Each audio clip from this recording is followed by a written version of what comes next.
সংবিধান বাঁচাও মঞ্চের সমর্থনে কংগ্রেস সিপিআইএম প্যানেলের প্রার্থীদের মনোনয়নপত্র দাখিল। নির্বাচনী প্রক্রিয়ার অংশ হিসেবে কংগ্রেস ও সিপিআইএম এর সমর্থিত সংবিধান বাঁচাও মঞ্চের প্রার্থীরা তাদের মনোনয়নপত্র দাখিল করেছেন। ধর্মনিরপেক্ষ গণতান্ত্রিক শক্তির এই যৌথ প্যানেলের প্রার্থীরা ব্যাপক উৎসাহ উদ্দীপনার মধ্যে দিয়ে সংশ্লিষ্ট নির্বাচনী আধিকারিকের কাছে আনুষ্ঠানিকভাবে এই মনোনয়নপত্র জমা দেন। নির্বাচন দপ্তর সূত্রে জানানো হয়েছে, আগামী 29 মে পর্যন্ত প্রার্থীরা তাদের মনোনয়নপত্র পেশ করতে পারবেন। এর ঠিক পরের দিন অর্থাৎ 30 মে জমা পড়া সমস্ত মনোনয়নপত্র পুঙ্খানুপুঙ্খভাবে পরীক্ষা নিরীক্ষা করা হবে। মনোনয়নপত্র দাখিলের এই পুরো প্রক্রিয়াটি যাতে সুষ্ঠু ও শান্তিপূর্ণভাবে সম্পন্ন হয় তার জন্য নির্বাচন কমিশনের তরফ থেকে সমস্ত প্রয়োজনীয় প্রশাসনিক প্রস্তুতি নেওয়া হয়েছে। এই বিষয়ে রিটার্নিং অফিসার পুলক কুমার দেবনাথ এবং সহকারী রিটার্নিং অফিসার পার্থ রঞ্জন সরকার ও রঞ্জন ভট্টাচার্য প্রয়োজনীয় তথ্য তুলে ধরেন। পাশাপাশি নির্বাচনী প্রক্রিয়ার তদারকিতে যুক্ত রয়েছেন আরও দুই সহকারী রিটার্নিং অফিসার সুজিত ব্যানার্জি ও উৎপল দাস। মনোনয়নপত্র জমা দেওয়ার পর যৌথ প্যানেলের ভবিষ্যৎ রূপরেখা ও লড়াইয়ের বার্তা নিয়ে সংবাদ মাধ্যমের মুখোমুখি হন কংগ্রেস ও সিপিআইএম নেতৃত্বের প্রতিনিধিরা। প্যানেলের পক্ষে হরিবল দেবনাথ এবং প্রশান্ত সেন চৌধুরী সাধারণ মানুষের অধিকার রক্ষা এবং এলাকার সামগ্রিক উন্নয়নের স্বার্থে এই জোটের প্রয়োজনীয়তার কথা জোর দিয়ে উল্লেখ করেন। নির্বাচনী লড়াইয়ের জয়ের ব্যাপারে তারা সম্পূর্ণ আশাবাদী।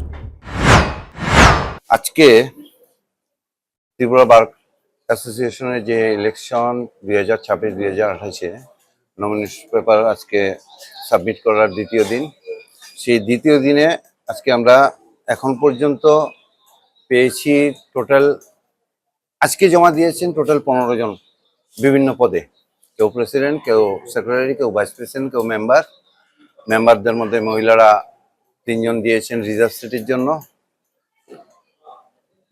এই নমিনেশন পেপার। এবং সেই হিসেবে যেহেতু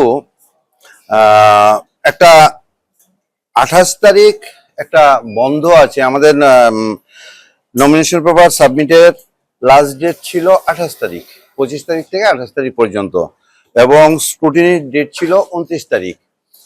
তো প্রয়োজনের ইয়েতে বশবর্তী হয়ে আমরা এখন এটা একটু চেঞ্জ করতে হয়েছে। সেটা হচ্ছে কি, আমাদের নমিনেশন পেপার সাবমিটের ডেট আগে 28 তারিখ ছিল, এখন লাস্ট ডেট 29 তারিখ করা হয়েছে, এবং স্ক্রুটিনির ডেট আগে 29 তারিখ ছিল, সেটাকে 30 তারিখ করা হয়েছে। অর্থাৎ নমিনেশন পেপার সাবমিট 25 থেকে 29 পর্যন্ত 12টা থেকে 4টা পর্যন্ত, এবং স্ক্রুটিনি হবে 30 তারিখ 3টের সময়। আর বাদ বাকি সমস্ত যা ছিল সমস্ত কিছু একই আছে। আমাদের 13 তারিখ জুন মাসের ভোট যথারীতি হবে। এবং আমি দেখছি যে নমিনেশন সাবমিট করার ক্ষেত্রে করার পর থেকেই সমস্ত বারে একটা অ্যাটমসফিয়ার, অর্থাৎ একটা আনন্দের অ্যাটমসফিয়ার, সবাই আনন্দিত হয়ে স্বতঃস্ফূর্তভাবে সবাই নমিনেশন পেপার সাবমিট করেছে, জানাকে আমরা সেটাই কামনা করি। আমরা, আমার সাথে এআরও আছেন 2 জন, রঞ্জন ভট্টাচার্য এবং পার্থ রঞ্জন সরকার। প্রত্যেকেই আমরা যে যার ডিউটি, আমি রিটার্নিং অফিসার হিসেবে পালন করছি, এবং আশা করব সুন্দর অ্যাটমসফিয়ারের মধ্যে ইলেকশন হবে। রিপোর্ট সংবাদ প্রতীক্ষা।